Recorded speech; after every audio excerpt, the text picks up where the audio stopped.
Hello viewers, অচিন্ততার free coaching চ্যানেলে তোমাদের সকলকে স্বাগত জানাই।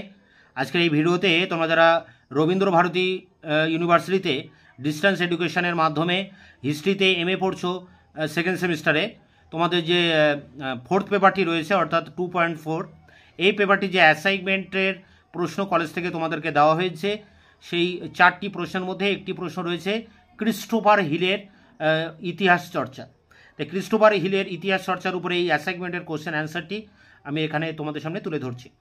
দেখো, ক্রিস্টোফার হিল সপ্তদশ শতকে ইউরোপ তথা ইংল্যান্ডে বিজ্ঞান চর্চার হাওয়া এসেছিল এবং রেনেসা ও রিফরমেশনের পরোক্ষ ফল হিসাবে এই বিজ্ঞান চর্চায় উৎসাহকে দেখা যেতে পারে। ক্রিস্টোফার হিল বিভিন্ন লেখায় বলেছেন বুর্জুয়া জাগরণ এবং পিউরিটান আন্দোলনের সঙ্গে বিজ্ঞানের অগ্রগতি যুক্ত ছিল। তিনি বলেছেন পিউরিটান ধর্মীয় বিপ্লব যে নৈতিক মূল্যবোধ এনেছিল তাতে ছিল বৈজ্ঞানিক এবং প্রযুক্তিবিদ্যা সংশ্লিষ্ট উপাদান। তারই ফলে ব্রিটিশদের মধ্যে একটি গোষ্ঠীর মেধার উৎকর্ষ এতটাই বিস্তৃত হয়েছিল যে তারা 1640 থেকে 1660-এর মধ্যে এক্সপেরিমেন্টাল সায়েন্স বাস্তবসম্মত বিজ্ঞান চর্চায় প্রবৃত্ত হয়েছিল। হিল বিশ্বাস করতেন যে টমাস গ্রেশাম, তৎকালীন লন্ডনের একজন সুপরিচিত ব্যবসায়ী যিনি গ্রাশাম কলেজ প্রতিষ্ঠা করেছিলেন, সেই ঘটনায় প্রমাণ করে যে ব্রিটেনে পিউরিটান ধর্ম, আধুনিক বিজ্ঞান এবং ব্যবসায়ী শ্রেণীর স্বার্থ পারস্পরিকভাবে জড়িত ছিল। এইচ.এফ. কিয়ারনে এই ব্যাখ্যা গ্রহণ করেননি এবং বলেছেন যে গ্রাশাম কলেজ অক্সফোর্ড এবং কেমব্রিজের মতোই একটি শিক্ষা প্রতিষ্ঠান যা নাকি দেশের সাংস্কৃতিক ঐতিহ্যকে পুষ্ট করেছে। এখানে বিজ্ঞান ব্যতীত অন্যান্য বিষয়ে পঠন প্রচলিত ছিল এবং ব্যবসায়ীদের রাজনীতি, ধর্ম, বিজ্ঞান এখানে কোনো ভূমিকা গ্রহণ করেনি। অর্থাৎ তিনি একথা স্বীকার করেননি যে ব্যবসায়ী এবং কারিগর শ্রেণী বিজ্ঞানের উন্নতির সঙ্গে যুক্ত ছিল। শিক্ষা বিস্তার নির্ভর করেছিল শিক্ষিত মানুষদের সমর্থন এবং সাহায্যের উপর। দুটি বিষয় ব্রিটিশ জাতি তখন বিশেষভাবে চিন্তা করত: জমির অবস্থা এবং সমুদ্রে যাতায়াত। এরাই শিক্ষা প্রতিষ্ঠানকে সাহায্য করার জন্য প্রধানত দায়িত্ব নিয়েছিল, কোনো একটি গোষ্ঠী নয়, অর্থাৎ পিউরিটান মনোভাবাপন্ন বাণিজ্যজীবীরা নয়। হিল কিয়ারনের এই বিতর্ক ইতিহাসের একটি উল্লেখযোগ্য ঘটনা। প্যারা করে ক্রিস্টোফার হিল 1912 খ্রিস্টাব্দে ক্রিস্টোফার হিলের জন্ম হয় এক মেথডিস্ট পিতামাতার সন্তানরূপে। মেথডিস্ট আদর্শ ইংল্যান্ডের চার্চের অন্তর্গত এভাঞ্জেলিক্যাল আন্দোলনের প্রতীক এবং ব্রিটিশ চার্চের কিছুটা বিচ্ছিন্নতাবাদী। হিল বলেছেন তার রাজনৈতিক দৃষ্টিভঙ্গির উপর এই ঘটনা প্রভাব ফেলেছিল।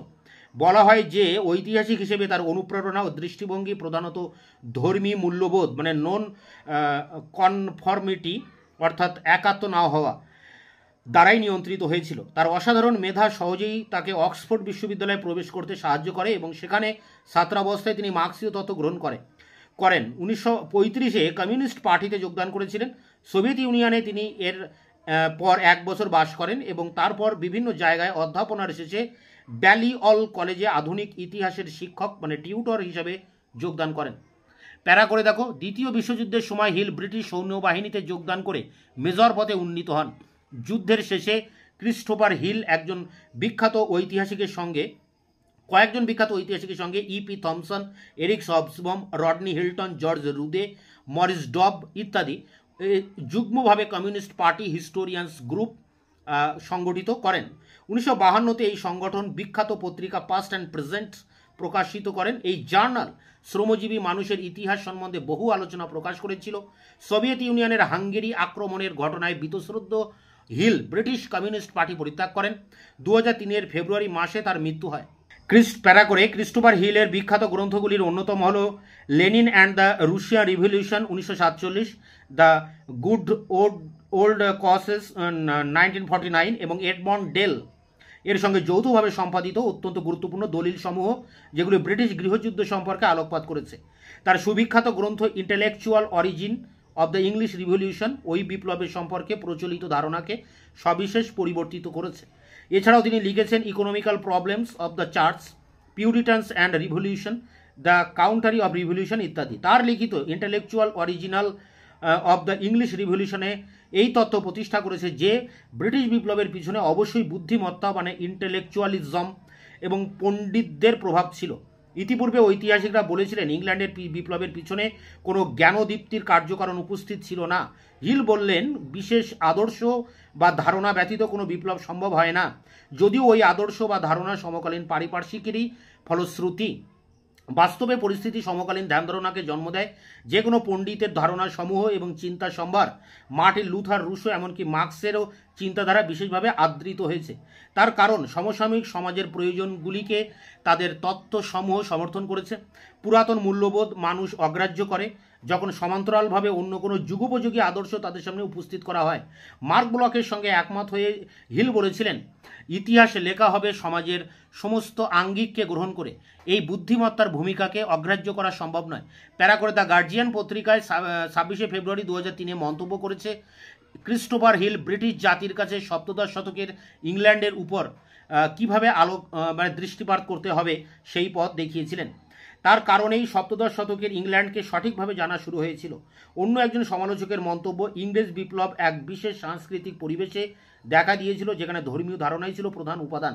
ঐতিহাসিক হিল এই দায়িত্ব স্বীকার করে নিয়েছিলেন যে ওই ধর্মীয় বাতাবরণকে সামাজিক প্রেক্ষাপটে বিচার করতে হবে, এবং তিনি করেছিলেন এই বিশ্বাস।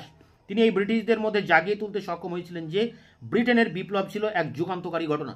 তো এই ছিল ক্রিস্টোফার হিলের যে ঐতিহাসিক কাজকর্মের উপরে 10 নম্বরের কোশ্চেন অ্যান্সার। তোমরা এটি সংগ্রহ করে অ্যাসাইনমেন্টের অ্যান্সারটি লিখতে পারো। যথেষ্ট ভালো গুণমানের সমৃদ্ধ এই নোটসটি। তোমাদের ফার্স্ট পেপারে আমি চিত্তরঞ্জন দাসের স্বরাজ্য পার্টি এবং থার্ড পেপারে গান্ধীর উত্থান, ভারতীয় রাজনীতিতে গান্ধীর উত্থান, এই দুটি পেপারের অ্যাসাইনমেন্টের কোশ্চেন অ্যান্সার ইতিমধ্যে দিয়ে দিয়েছি। এখন ফোর্থ পেপারটি তোমাদের সামনে তুলে ধরলাম। এছাড়া তোমাদের যে সেকেন্ড পেপার এবং ফিফথ পেপারের অ্যাসাইনমেন্ট দুটি বাকি আছে, সেই দুটিও আমি কাল পরশুর ভিতরে তোমাদের সামনে এনে হাজির করব। ততক্ষণে তোমরা চ্যানেলকে সাবস্ক্রাইব করে রাখবে, বন্ধুদের কাছে শেয়ার করবে, নিজেদের মতামত জানাবে কমেন্ট সেকশনে। ভিডিওটি ভালো লাগলে অবশ্যই একটা লাইক দেবে।